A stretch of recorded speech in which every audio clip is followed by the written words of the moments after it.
Bom dia, meus amados irmãos, a graça e a paz do Senhor Jesus, louvado seja sempre o nome do Senhor. Você já observou a variedade de expressões religiosas que há no mundo? E apesar dessa variedade, a boa parte delas se expressa por meio de algum tipo de obra, ou seja, o homem precisa tentar fazer alguma coisa para obter a salvação dentro da ideia de cada religião. É interessante que o homem quer encontrar em si algo em que ele possa confiar, em que ele possa dizer assim: eu fiz, eu consegui, eu mereci. Bem, e isso vem de muitas longas datas, porque se nós olharmos para as epopeias, para as lendas e mitos antigos, todos eles, os seus heróis, são pessoas valentes que conseguiram realmente vencer, lutar e vencer com suas próprias forças.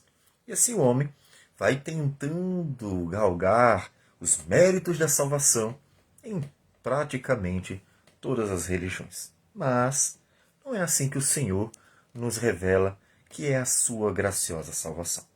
E o apóstolo Paulo, em Romanos capítulo 1, versículos agora 16 e 17, ele diz o seguinte: pois não me envergonho do Evangelho, porque é o poder de Deus para a salvação de todo aquele que crê, primeiro do judeu e também do grego, visto que a justiça de Deus se revela no Evangelho de fé em fé, como está escrito: o justo viverá por fé. Bem, observe que esses dois versículos são o resumo do que ele escreve, que é a carta aos Romanos.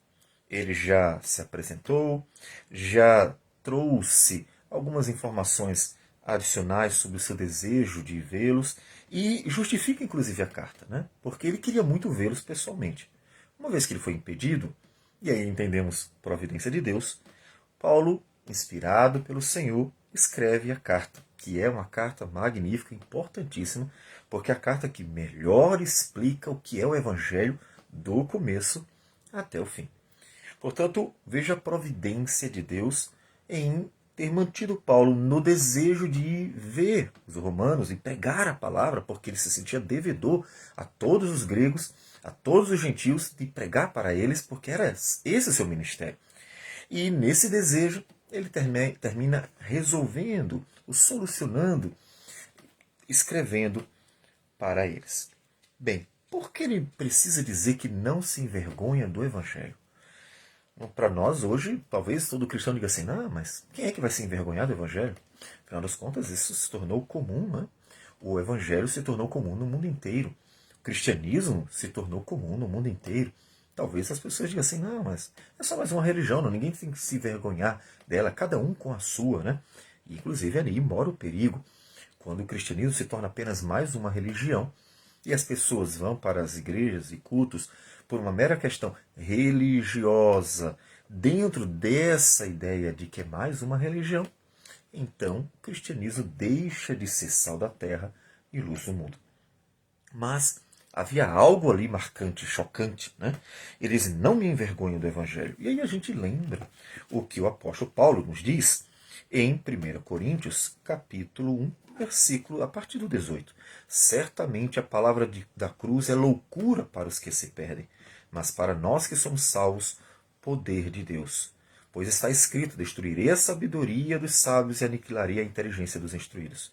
Onde está o sábio? Onde está o escriba? Onde o inquiridor deste século? Porventura não tornou Deus louca a sabedoria deste mundo? Visto como na sabedoria de Deus o mundo não o conheceu por sua própria sabedoria, aprove a Deus salvar os que creem pela loucura da pregação. Porque tanto os judeus pedem sinais como os gregos buscam sabedoria. Mas nós pregamos a Cristo crucificado, escândalo para os judeus e loucura para os gentios. Bem, nós temos que observar duas questões. Primeiro, como cada grupo, né, e aqui judeus e gentios, viam a salvação. Os judeus, lembre-se, estavam esperando um Messias que sentasse no trono, vitorioso, que livrasse Israel do Império Romano. Então eles estavam esperando todos esses sinais miraculosos. Lembre-se de Moisés. Né? Então eles estavam esperando algo semelhante a Moisés. Um homem que viesse e Deus manifestasse poderosamente sinais extraordinários, queimasse tudo que era inimigo e trouxesse totalmente, de forma explícita e miraculosa, a derrota dos inimigos e a vitória de Israel. Então ele estava esperando algo muito similar ao que foi nos dias do Êxodo, né? E também, obviamente, lembrando as muitas outras maravilhas que Deus operou ao longo da história da redenção. Então, os judeus esperavam essa salvação. Uma salvação extraordinária, gloriosa, miraculosa, poderosa, em que Deus operaria diante de todos e daria para Israel a bênção da vitória sobre tudo e sobre todos. Os gentios, os gregos, e aí, claro, nós teríamos uma variedade de gentios, né? Mas os gregos em especial também estavam próximos dessa ideia quando você lê as lendas e mitos, as epopeias que nós encontramos dos gregos principalmente. Os heróis são vitoriosos, se morrem, morrem em guerra, eles morrem lutando bravamente. Portanto, observe que, mesmo que não seja igual, a ideia de herói, de Messias, de Salvador, sempre gira em torno de alguém que é vitorioso, que é forte, que é valente e que opera grandes coisas, né? E vem Jesus, um homem simples, humilde, escarnecido, humilhado e morre da forma maldita, vergonhosa, né? Diante de todos. Então, não encaixa. É claro que, além disso, como o apóstolo Paulo se refere em Coríntios, a sabedoria, por causa da extensa busca da filosofia, né? Pela filosofia dos gregos. Então, eles esperavam coisas diferentes. Quando o Evangelho vem apresentando que a nossa salvação está na morte de um homem crucificado como maldito, isso é escândalo para todo mundo. Que absurdo! Esse é o herói de vocês? Um homem crucificado, um homem humilhado, um homem que no final das contas nem não fez nada. Tudo continuou do mesmo jeito, os judeus continuam do mesmo jeito, o mundo continua do mesmo jeito, e tudo o que sabemos é o que vocês contam como algo que a gente inclusive não testemunhou, ainda que tenhamos inúmeras testemunhas, como o próprio Paulo diz, mais de 500 pessoas testemunharam a ressurreição de Cristo. Então, isso se torna um escândalo, né, para eles. E para aqueles que cultivavam a sabedoria, os filósofos, aquilo não faria sentido. Porque eles esperavam a lógica de que o mais forte vence, né? A glória do herói, a glória do vitorioso, né? Então isso escandaliza. E por isso que o apóstolo Paulo diz, olha, vocês esperam glória. E todo o ser humano espera glória, né? Por que as pessoas brigam tanto por poder? Lembre-se que o dinheiro, pelo menos ao meu ver, ainda fica em segundo lugar quando se trata de maior anseio humano. O homem anseia muito, três coisas básicas. O homem anseia poder, dinheiro e prazer. E aí pode o prazer como um conforto, inclusive. Então o homem anseia muito essas três coisas. Ao meu ver, nessa ordem aqui, porque o dinheiro ele se torna também um instrumento para outras coisas. É claro que se colocarmos o dinheiro na frente, nós vamos dizer que o dinheiro ele é um instrumento para o poder, né? Mas são essas três coisas. O poder, para mim, ao meu ver, ainda é o maior anseio humano, né? O desejo de dominar, o desejo de ser maior, é a arrogância, o orgulho, a soberba humana. Então o homem quer essas três coisas. Então, enquanto ele puder se gloriar em algo, ele se agarra a isso de todas as formas, né? E a redenção veio por um filho de um carpinteiro que nasceu numa manjedoura e que viveu como servo sofredor. Foi entregue pelo seu próprio amigo, traído com um beijo por Judas e crucificado como maldito numa cruz, em que foi exposto diante de todos como se fosse um pecador. E a salvação veio por este. Portanto, isso entra em choque com os mais profundos anseios e desejos, aquilo que o homem entende como sendo glorioso. Nós observarmos a própria Escritura, ela nos mostra o anseio dos homens sempre pela glória. E se lermos as literaturas, veremos que sempre o homem está atrás da glória. O homem quer ser herói, o homem quer ser valente. É interessante que quando pensamos na lista de heróis da Bíblia, diferente da lista de heróis que costumamos ver entre outras culturas, a lista de heróis da Bíblia quando fala de vencedores, mas não é vencedores neste parâmetro que o mundo entende, como homens valentes de guerra que venceram tudo. São vencedores porque eles perseveraram, porque não desistiram, sofreram, morreram, tanto que o final da lista de heróis em Hebreus, capítulo 11, já no finalzinho mesmo, ele resume uma série de experiências desses heróis da fé, como ficaram conhecidos, né? Dizendo o seguinte: passaram pela prova de escárnios, açoites, até algemas e prisões, apedrejados, provados, cerrados pelo meio, mortos a fio de espada, andaram peregrinos, vestidos de peles de ovelhas e de cabra, necessitados, afligidos, maltratados, errantes pelos desertos, pelos montes, pelas covas, pelos antros da terra. Veja, eles não têm cara de herói. Eles não se encaixam no perfil de herói como o mundo concebe o heroísmo. Aquele homem que vence todas as batalhas, que é mais forte que todo mundo, ou mais inteligente que todo mundo, ou que faz grandes proezas. A proeza deles foi perseverarem, por crerem que Deus é o justo e justificador, o galardoador de todo aquele que busca e crê. Paulo diz assim: eu não me envergonho desse evangelho, pois eu creio que ele é o poder de Deus para a salvação. O poder de Deus para a salvação é o evangelho, que parece algo tão escandaloso, tão absurdo para o mundo. Por quê? Porque foi naquela cruz que Jesus tomou sobre si todos os nossos pecados, para, pagando os nossos pecados, nos justificar, nos tornar justos, assumindo o nosso lugar. E assim, na sua ressurreição, nos dar a vida. Mas por que ele diz assim, primeiro o judeu e também do grego? Porque o próprio Senhor Jesus disse: eu vim para os judeus. Ou seja, Deus escolheu aquele povo para desse povo vir a salvação. E, na verdade, a própria carta aos Romanos, no capítulo 9, versículo 4 e 5, ele diz: são israelitas, pertence-lhes a adoção e também a glória, as alianças, a legislação, o culto e as promessas. Deles são os patriarcas e também deles descende o Cristo, segundo a carne, o qual é sobre todos, Deus bendito para todos sempre. Então observe que ele diz: tudo veio deles, então porque Deus escolheu. Um detalhe importante é que Paulo jamais iria exaltar alguém para alimentar orgulho ou soberba, coisa que não se deveria fazer hoje, como tem sido feito. Paulo está evitando, como nós falamos, um antissemitismo. Por isso ele está exaltando os judeus, porque os gentios estão humilhando. Está acontecendo o contrário, né? Os judeus que desprezavam os gentios, agora os gentios estão desprezando os judeus. Então está acontecendo o inverso.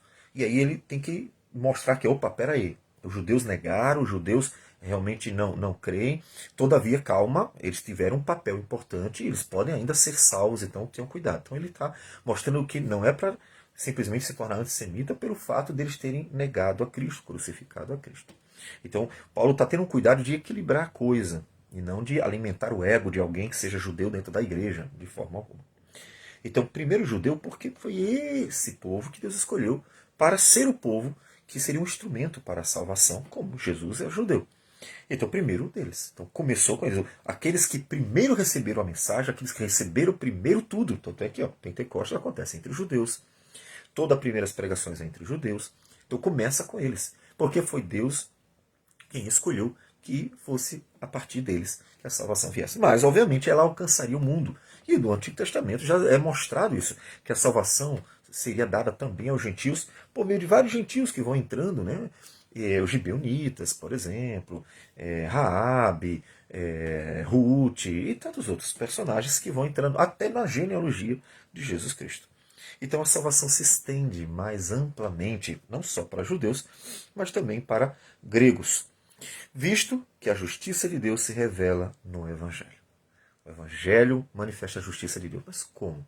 Nós temos a justiça de Deus pelo fato de que o Evangelho mostra, ou seja, a obra redentora mostra que Deus é justo e tem que cumprir a sua justiça, por isso Jesus foi condenado, e mostra que Jesus, sendo justo, pode nos dar a sua justiça.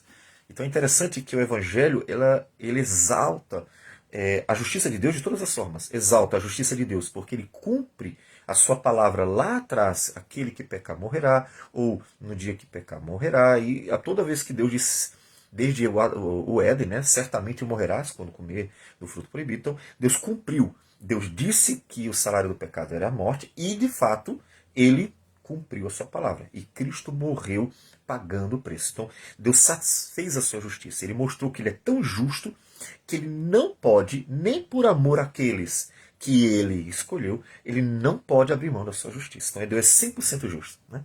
Então, ele mostrou sua justiça na aplicação da punição, na sua ira derramada sobre seu filho, para poder salvar aqueles que ele ama. Então, ele mostrou a profundidade, a plenitude da sua justiça. Ele não abre mão de forma, porque ele é santo em todos os seus atributos. Mas também mostra a justiça do Filho de Deus, que foi tão justo, ou seja, cumpriu toda a palavra de Deus, obedeceu em todas as coisas, fez a vontade do Pai em tudo. Então ele é tão justo, mas tão justo, que o Senhor Jesus se tornou aquele que pode dar a salvação. Ou seja, na sua justiça ele pode justificar. Por quê? Porque ele foi 100% justo. Então Deus mostrou a sua justiça punindo e mostrou a sua justiça salvando. Porque Jesus é tão justo que pode justificar todo aquele que nele crê. Então a justiça de Deus se revela no Evangelho. O que o justo precisa fazer? Ou seja, aquele que espera em Deus, aquele que quer a justiça de Deus, o que ele tem que fazer? Crer. Ele tem que crer. Por quê? Porque ele não encontra em si mesmo justiça. Você encontra?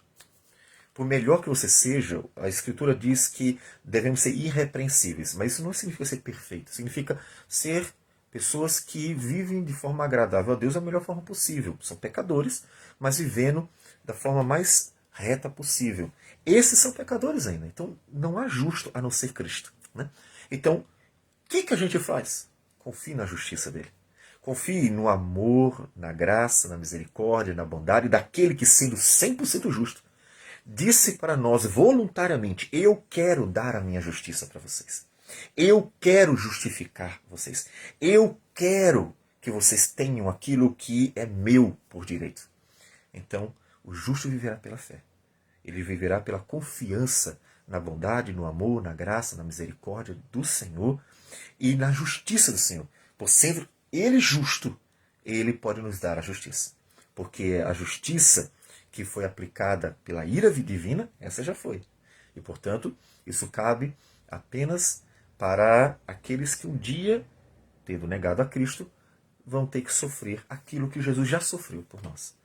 Então você que quer realmente ser justificado, você que realmente percebeu a necessidade de alguém que livre você da ira vindoura, então confie na justiça de Jesus. Isso é o Evangelho.